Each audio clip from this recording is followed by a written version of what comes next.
Translating policies and procedures can take weeks and cost thousands of dollars if doing this manually.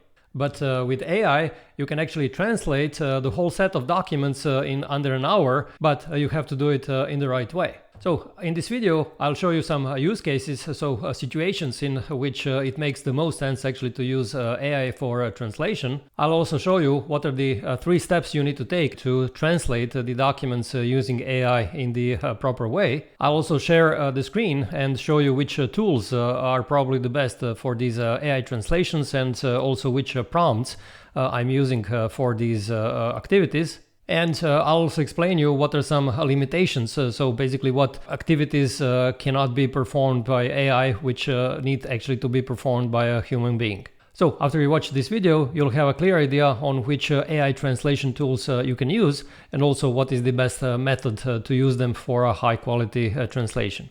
So let's start with some use cases. So you might be a consultant and you might have a large multinational company which has subsidiaries in countries all over the world. And when you write documents, this client might ask you actually to translate these documents into various languages. Or you might be a security officer, again, in some larger company which has subsidiaries around the world.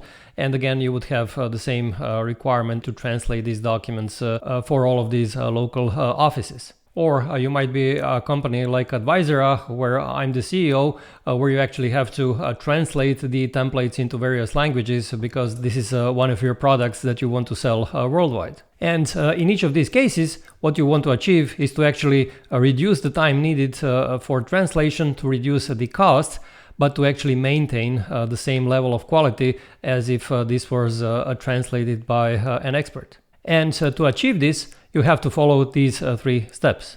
So first, you have to create this glossary of terms between the English and the language into which you want to create this translation.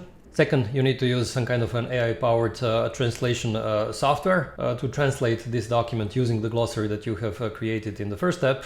And then as a third step, you actually check this translation, again, using AI to make sure that the document is translated consistently. And I'll show you the details of these 3 steps in a minute, but let me first show you what are some challenges when doing these translations. What are some main challenges when using AI for translation? For example, it might translate the same word in a different way throughout a document. Or the translation might not feel, let's say, human. So the language basically that is used might not feel as the real human language. And there might be issues with privacy. So if you're uploading these documents in a, let's say, not very careful way, these documents might be used for training the AI model. And there is also a question of formatting. So how these translated documents will be formatted, and if this format follows your original document. So let me now show you the details of how you actually perform these 3 steps, and also how to overcome these challenges that I mentioned. Okay, let me first mention that you can actually use this Google Translate as a translation service. It's an AI-based translator, and it does the job pretty well. It covers a big amount of languages, as you can see, here. Basically, it will be fine if you are not really aiming at a very professional translation. Now, there are a couple of problems here with Google Translate. First of all, you cannot really guarantee that it will translate the same word in the same way each time. And the second thing is privacy, because from Google's terms and conditions, it is not very clear whether Google can actually use the documents you upload for training their AI model. So if you want a more protected service, a better translation service, so you should go for some paid service, and I'll show you how we are using this DeepL. There is also a free version, but we are using this paid version. And what's good about this paid version is that this company, DeepL, actually guarantees that it will not use your data that you upload for training the AI models. Second thing that it does, it enables you to upload your own glossaries. Basically, these glossaries mean that you actually tell to AI exactly how you want to translate certain words so that these words are always translated consistently. As you can see, we uploaded here various glossaries for English to Danish, to German, to Greek, Spanish, Finnish, French, Hungarian, Italian, Lithuanian, and so on. Basically, we needed to upload all of these glossaries because we are translating our NIS2 documentation toolkit to all European languages. So basically, the first step is actually for you to set up this glossary. And the way to do it is to find, I would say, a credible source of both English terms and also terms in the local language. So as the credible source, I'll use this NIS2 cybersecurity directive, which in article, I think this is 6, so let me scroll down.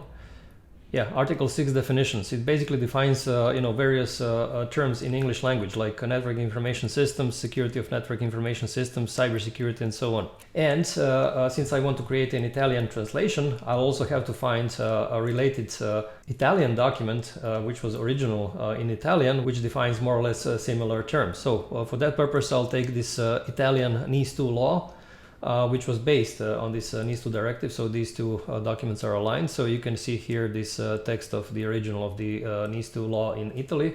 And there is, I think, article number 2, which also has these definitions, right? So as you can see here, they have various definitions. So what I want to do now is for ChatGPT to create this glossary in the table format. Actually, it's in the CSV format as required by DeepL. And you can see here the text of this prompt that I'm using. I uploaded the NIS2 directive and also the Italian NIS2 law based on the articles where these documents define definitions, create a glossary in CSV format where you'll put in the first column the English term and in the second column the Italian term as it is defined in Italian NIS2 law. By the way, you'll find also this prompt in the description of this video.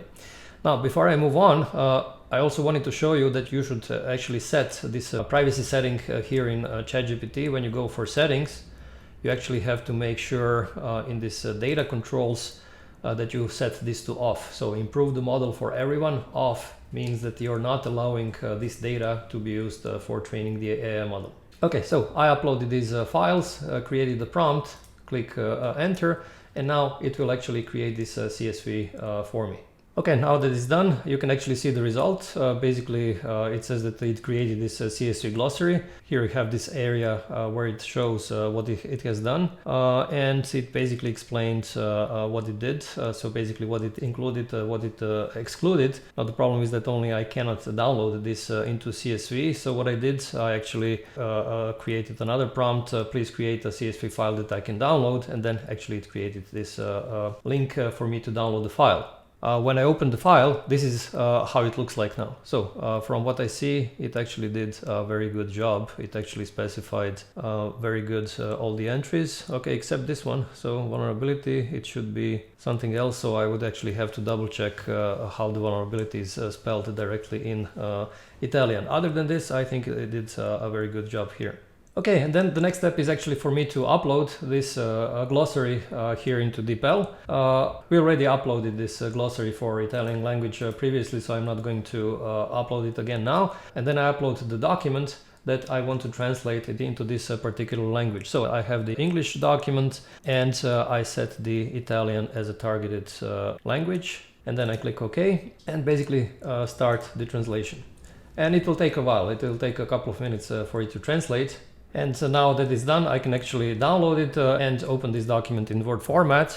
So here, as you can see, this is how the document looks like when it's translated into Italian. This is the top level policy for cybersecurity.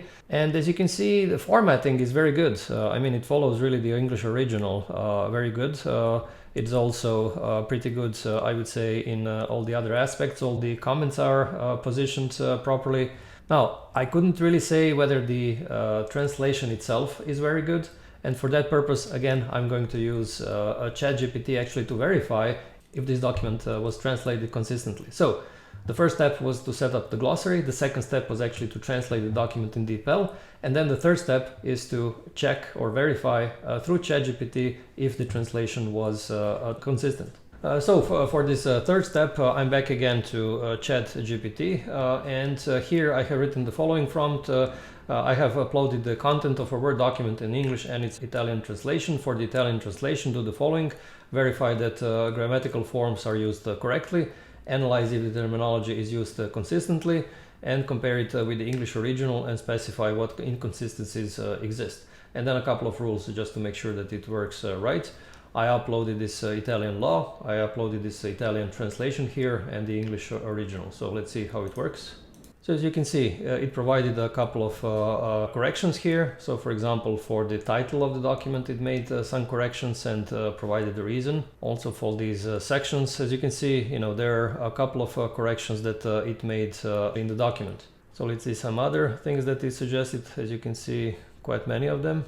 And yeah, here actually I didn't find the comments, so I would have to review the comments in some other way. So the point being here is, as you can see, you can pretty easily use ChatGPT to verify if your document is translated correctly. And when you do this, you actually overcome this potential problem of not using natural language, because when you do all of these things, then you have a language that is very, very good. It's going to be very hard even for a native speaker actually to see any mistake. Okay, let's see now what are some limitations with AI and where you have to keep actually a human in the loop, so to say.